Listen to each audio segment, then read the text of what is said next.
How can people disagree in a good, positive way? What do you think?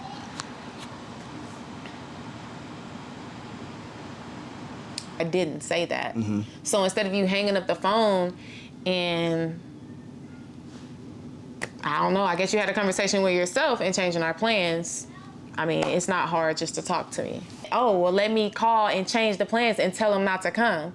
You said probably just a few seconds ago. Yeah. So I hope he rewinds the clip. You said probably. Of course, don't call me outside my name. Don't cuss me. All that stuff, right? All right, hold on. Let's stop it. Can you just take that part out? All babies are not like, I don't even think 50% of people breastfeed.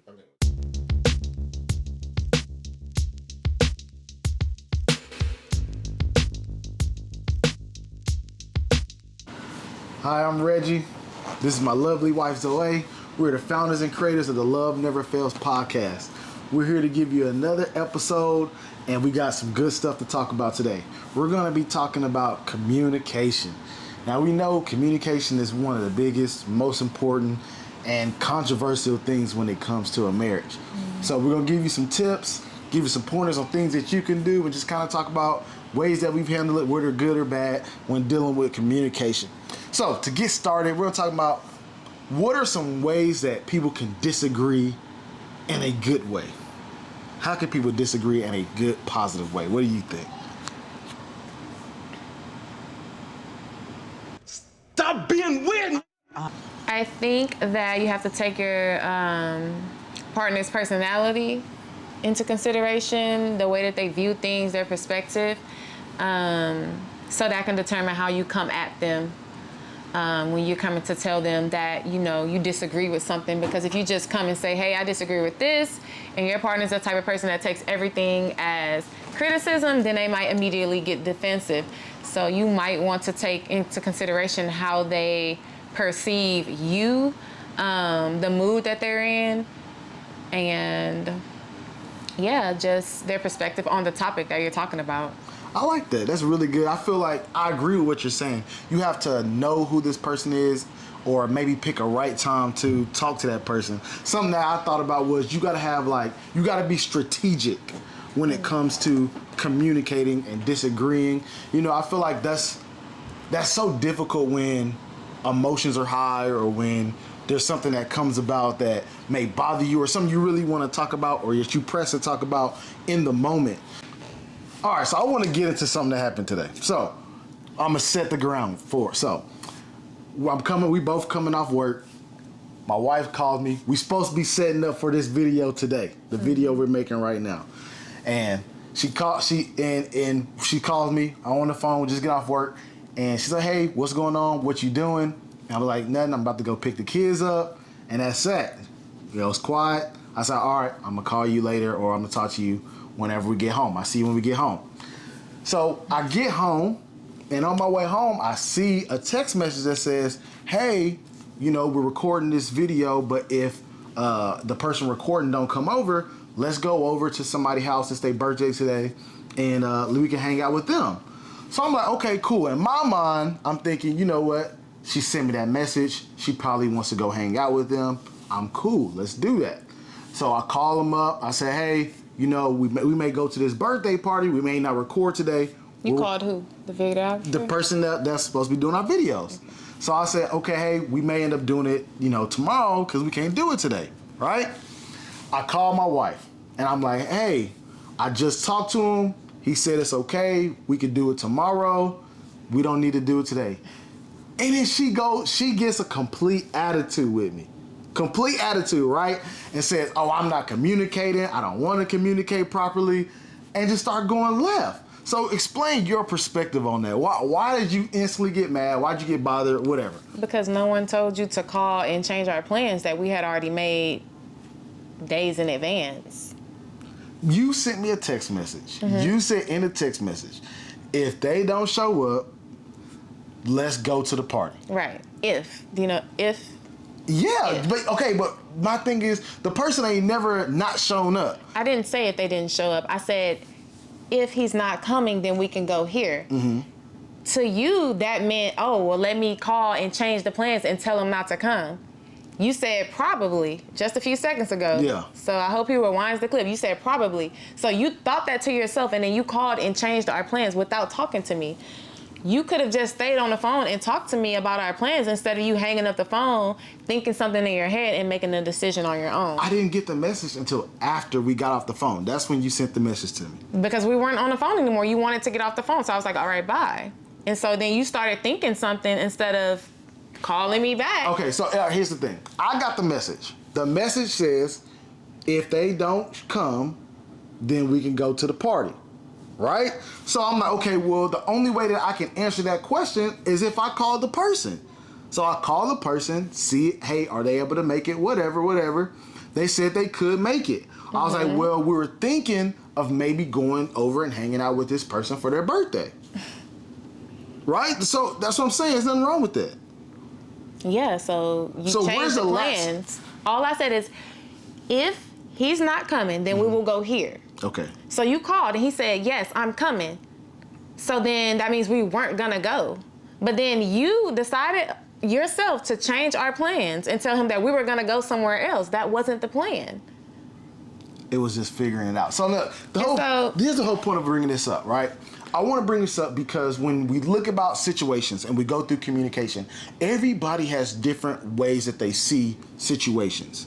And so in this situation, I'm looking at it and I'm just thinking, okay, I'm thinking she's telling me this because this is something that is in her heart, like, okay, I want to go see this person on her birthday, right? She's seen it from a different perspective of, hey, we already made plans. We don't know what's going to happen. If the plans fall through, let's do this as a backup plan.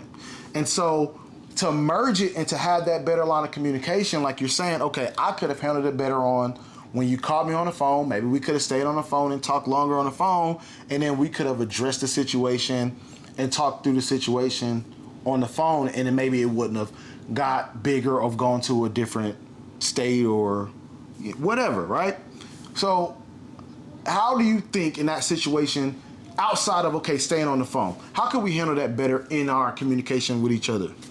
Instead of you having thoughts and trying to read my mind or between the lines, you could have just asked me. Because if I wanted to go there instead, I would have said, hey, let's go here instead. I didn't say that. Mm-hmm. So instead of you hanging up the phone and, I don't know, I guess you had a conversation with yourself and changing our plans. I mean, it's not hard just to talk to me. Yeah, I got you. I understand that. And so let's talk about a question that we got from our comment section, right? I want to do this. If you feel some type of way, or you like our videos, or you got questions or things you want to talk about, hey, like, share, subscribe, put it in the comments. You can send us an email at luvneverfailsp@gmail.com. And so we got a comment, and it's from Driven24 Jackson, and he says, how do you have forced effective communication? So when you don't want to talk about something, it's something you need to talk about, but you have to force the conversation. Do you think there's a good way to force conversation? No, I mean, how do you force communication, or why do you feel forced to have a conversation? That's the question. Like, why are you feeling forced? Yeah, that's a good question, man. If you see this comment back, right? So basically, I guess it's a situation. Let's say something happens and it's like, okay, this is make or break in a relationship, right?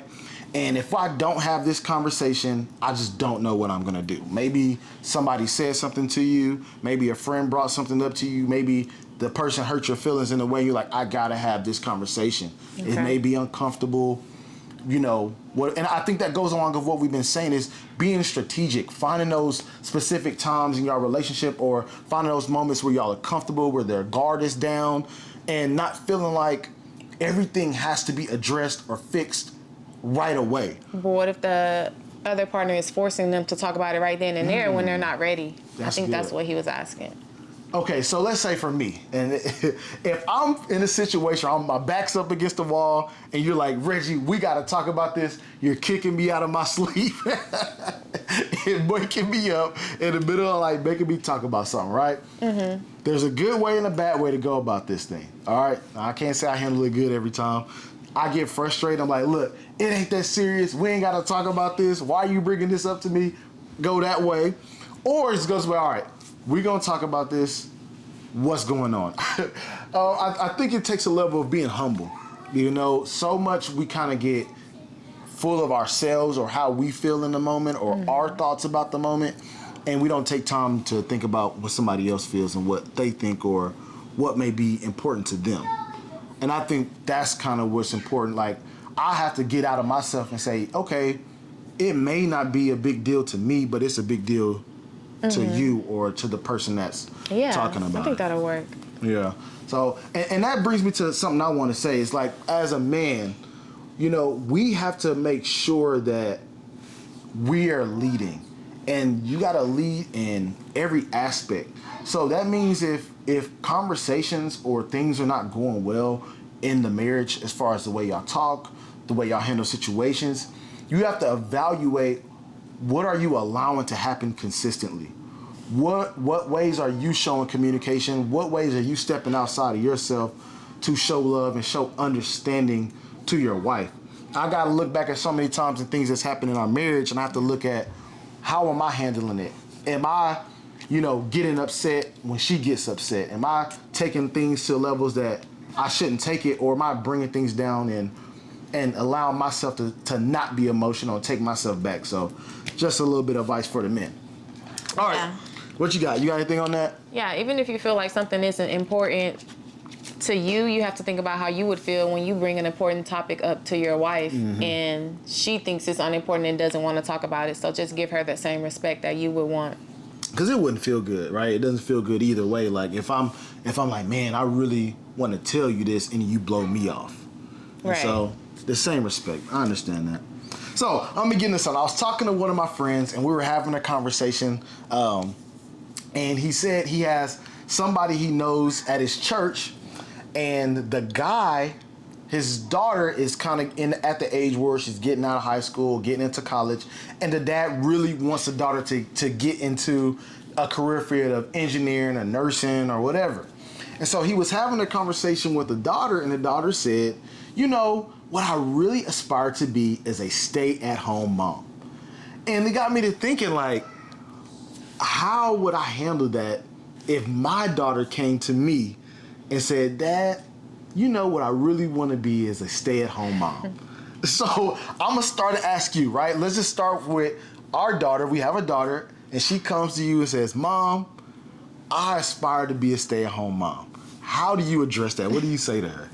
Well, I'll tell her that there's no such thing as a stay-at-home mom. You have to figure out what career you want to do to make money so that you can take care of yourself, so that you can support yourself and support your kids. That's what I would tell her. So what do you mean by there's no such thing as a stay-at-home mom? Explain that. I said I would tell my daughter that because I don't want her to look at that as a career, because it's not a career. Okay. You don't want her to be like relying on strictly the husband's income to live and survive. Right. Okay. Yeah. And see, I would say the same thing, right? My advice would be, okay, you want to be a stay-at-home mom. I get that. I would recommend find something, right? Find something that you're into, and find maybe another way to make money. Maybe you don't have to work a 9-to-5 or, you know, get a desk job or something like that. Yeah, find something, whether it's cooking or making something or, you know, just another way to get another stream of income, you know? Yeah. One thing I thought was interesting that my friend said is, in America, we don't really value the stay-at-home mom.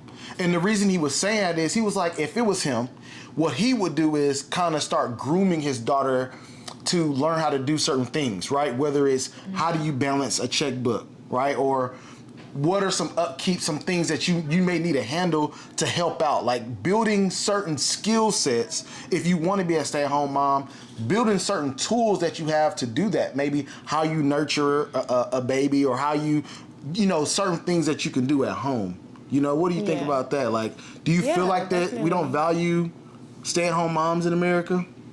I can't speak for America as a whole, but I can speak to our relationship and our experience. I mean, in addition to the things you said, I will also teach my daughter how to open a savings account and stock that up in case, you know, something happens to the husband, or, you know, he decides to leave and try to take everything. Like get money on the side? What do you mean by that?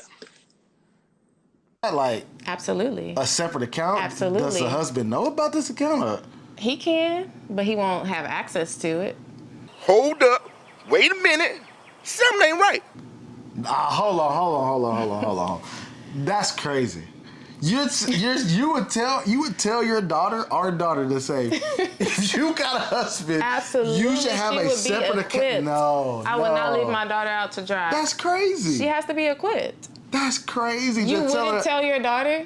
To have a separate account outside of her husband's account? Okay, so if you and I, something happened to us, or we weren't able to support her, or listen, we're not here anymore, okay? We didn't went to be with the Lord, and our daughter marries a man. Okay.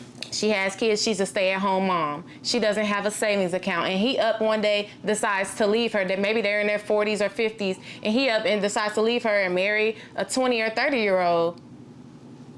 And what's she going to do? He's not leaving her any money. What is she going to do? I understand what you're saying. But I think that goes to whenever you get with somebody. Right? You have to, that's why you take time and get to know who that person is.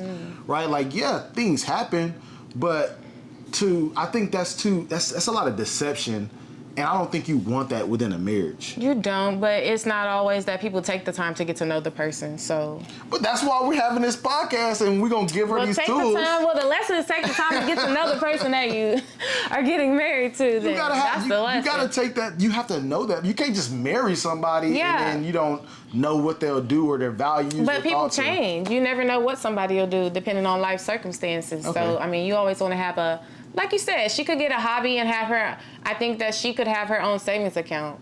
Like, it doesn't have to be a secret, because you said deception. It doesn't have to be a secret. I think that's okay, right? I think it's something that they mutually need to understand. They mutually agree upon it.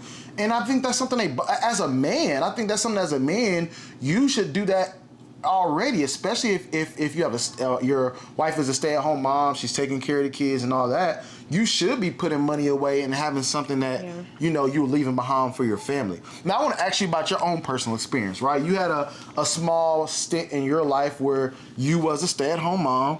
Now, what was your experience? If you're talking to somebody, and let's say somebody's thinking about being a stay-at-home mom, right? What was some advice that you would give them? What would you tell them? So my experience? Based on your experience. So my experience, I was able to stay home with both of my kids for the first year or 2 years of their life. With my daughter, it was 2 years. My son, I stayed home for a year. And I would do it all over again. If I had another kid, I would stay home with them for at least that first year. I understand everybody's not fortunate to be able to do that. So I can't say you should or you absolutely have to do this. I mean, it's if you're able to do it or not. And some people might just have a mindset that they can't because they're used to living, at a certain means, but you actually can. You just have to understand that you're not going to be able to have the same spending habits or, live in the same neighborhood maybe. But yeah, I was able to stay home with them. I enjoyed that. I would do it again.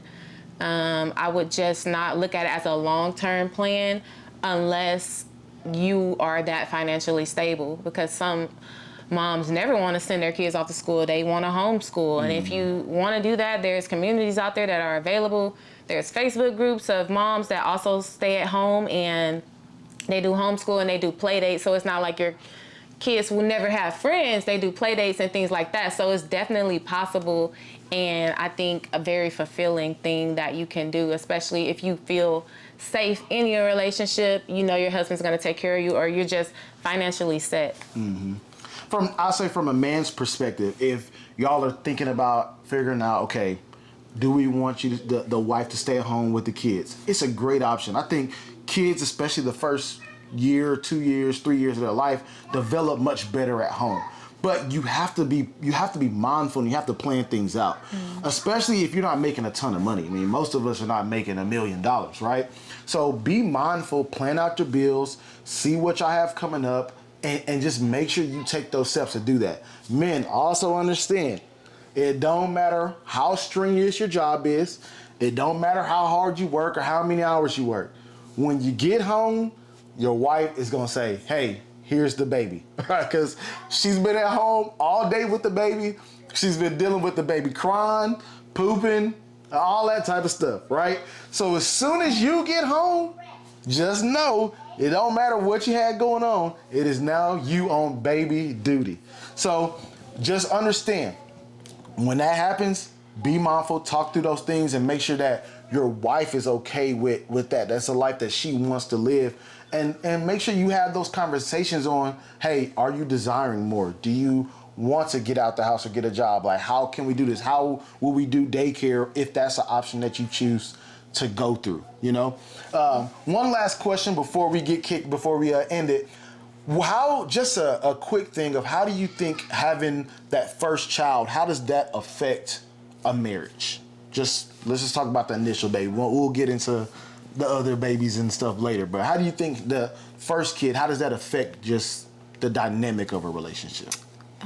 Everything changes. I mean, you go from a 2-person household to a 3-person household. Depending on how your spouse is, it could be like having 2 kids. It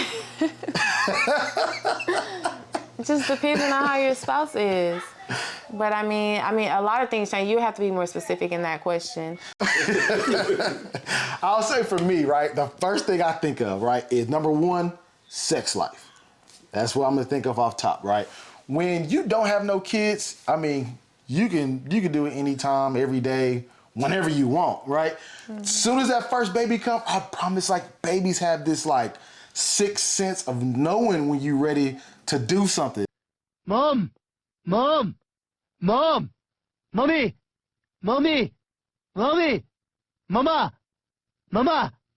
As soon as you get ready, it never fails. It's like they just know. That's the first thing I think about. The next thing is like traveling or moving around. Like, you don't think about it, like going on date nights and stuff like that. When it's just y'all, you're like, oh, we could go out whenever we want. So you don't even think about planning or whatever. It's like, let's just go. We here, we do whatever. When you have a kid, you have to be way more strategic. You have to really plan out, okay, we got to have somebody watch the kid, or we got to do this, or we got to make time for that. Like, I think you got to be more strategic when a kid comes. That's kind of my... Yeah, with their planning, you can't just get up and go. Yeah, you can't just do whatever you want. I mean, it's easier with one kid. You kind of can get up and go, but you want to be strategic because you have to think about the baby and put their safety first and their comfortability before yours a lot of times. Yeah, and I'm going to tell you this. If you want to go on a cruise, it don't matter if the baby is 6 months, 2 months, 9 months, they going to make you pay full price. Full price. So the first scripture we have is 1 Peter 3:1. And it says, in the same way, you wives, be submissive to your own husbands out of respect of the responsibility entrusted to the husbands and their accountability to God. And so partnering with them so that even if some do not obey the word of God, that they may be won over without the word by the way the wives live. Okay, so hearing that verse, what does that mean to you? How do you think that can help people with communication from the woman's perspective? I think just be a model of what you want to see from your husband, and so that you may win him over. And that's if he's not doing his job, right?